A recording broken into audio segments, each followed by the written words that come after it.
पुण्याच्या नैऋत्येला असलेले रायरेश्वराचे देवालय हे मोठे रमणीय स्थान होते. तेथे सन 1645 साली एक विलक्षण घटना घडली. शिवराय व आजूबाजूच्या पुरामधील काही मावळे मंडळी तिथे मसलतीसाठी जमली होती. त्या किर अरण्यात झाडाझुडपात लपलेल्या रायरेश्वराच्या देवालयात शिवरायाबरोबर कसले तरी ते खलबत्ते मावळे करत होते. श्री शंकरापाशी कोणते बरे मागणी मागत होते? बाण शिवबाची तेजस्वी वाणी. शिवराय अजून वयाने कितीतरी लहान होते, पण त्यांच्या मनाची भरारी फार मोठी होती. त्यांनी एक मोठा घात घातला. त्या देवालयात जमलेल्या सवंगड्यांना ते कळकळीने म्हणाले, गड्यांनो, आम्ही आज तुम्हाला माझ्या मनातील एक गोष्ट सांगू का? आमचे वडील शहाजीराजे विजापूरचे सरदार आहेत. त्यांनीच आम्हाला इथल्या जहागिरीचा अधिकार दिला आहे. सर्व कसे छान चालले आहेत, पण गड्यांनो, मला यात मुळीच आनंद वाटत नाही. सुलतानाच्या वतनदारीवर आपण संतुष्ट राहावे का? दुसऱ्याच्या उंजळीनेच आपण पाणी पियावे का? शिवराय आवेशाने बोलत होते. त्यांचा चेहरा रागाने लाल झाला होता. बोलता बोलता ते थांबले. त्या तरुण सवंगड्याकडे पाहू लागले. रायरेश्वराच्या गाभारात जमलेले ते तरुण मावळे शिवराच्या बोलण्याकडे थरारून गेले. नवी दृष्टी त्यांना मिळाली.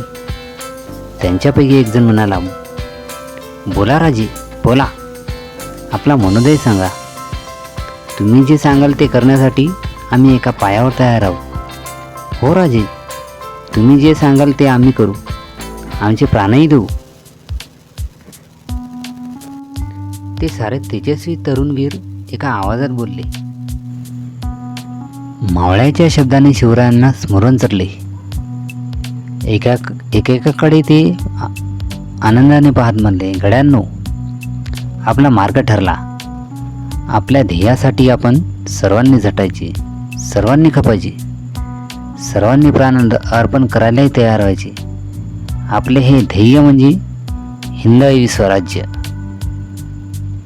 तुमचे माझे साऱ्यांचे स्वराज्य स्थापन करायची. परक्यांची गुलामी आता नको.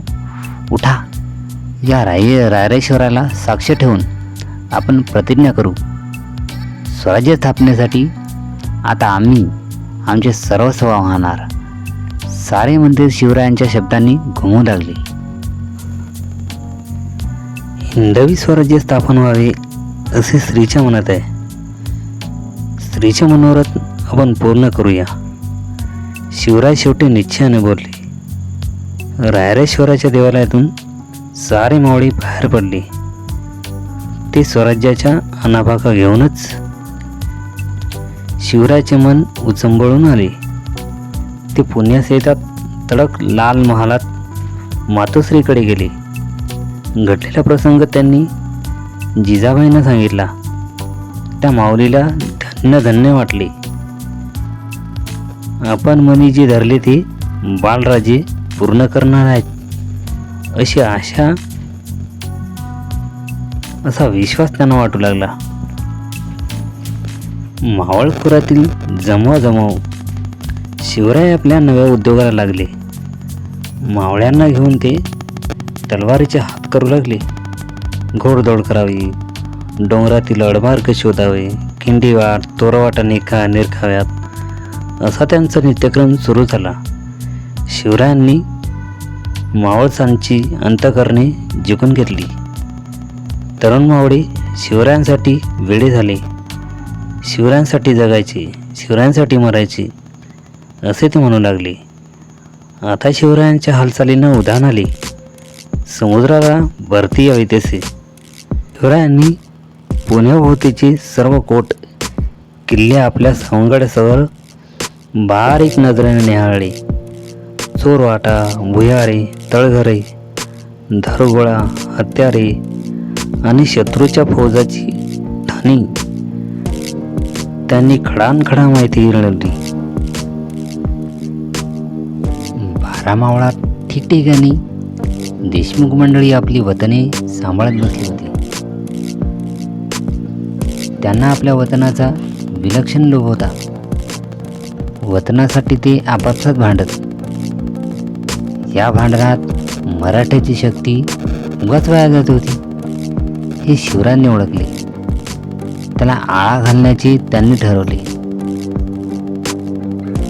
शिवराय देशमुखाच्या गावांना भेटी देत त्यांची समजूत घालत स्वराज्याच्या ध्येयाने त्यांना भारून टाकत शिवरायांनी त्यांना गोड शब्दांनी आपलेसे केले. पण काहींनी दांडगाई केली. त्यांनाही शिवरायांनी वठणीवर आणले. मराठ्यांचे आपापसातील झगडे त्यांनी थांबवले.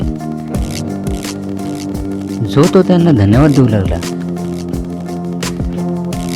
मावळ खोऱ्यातील झुंजारराव मरळ, हैबतराव शिळमळकर, बाजी पासलकर, विठोजी शितोळे, जेधे, पायगुंडे बांदल इत्यादी देशमुख मंडळी शिवरायाचा शब्द मानू लागली. मावळात स्वराज्याची घोडदौड सुरू झाली. अशा प्रकारे मित्र हो, स्वराज्याची खरी सुरुवात इथूनच झाली. पुढील भागात आपण महाराजांनी स्वराज्याचे पहिले तोरण ज्या किल्ल्यावर बांधले असा तोरणा किल्ला, त्या किल्ल्याविषयी माहिती आणि शिवाजी महाराजांनी तोरणा किल्ला कसा जिंकला याविषयी माहिती घेऊ. चला तर भेटू मग पुढच्या व्हिडिओत. चॅनलला नवीन असाल तर सबस्क्राईब करा. धन्यवाद.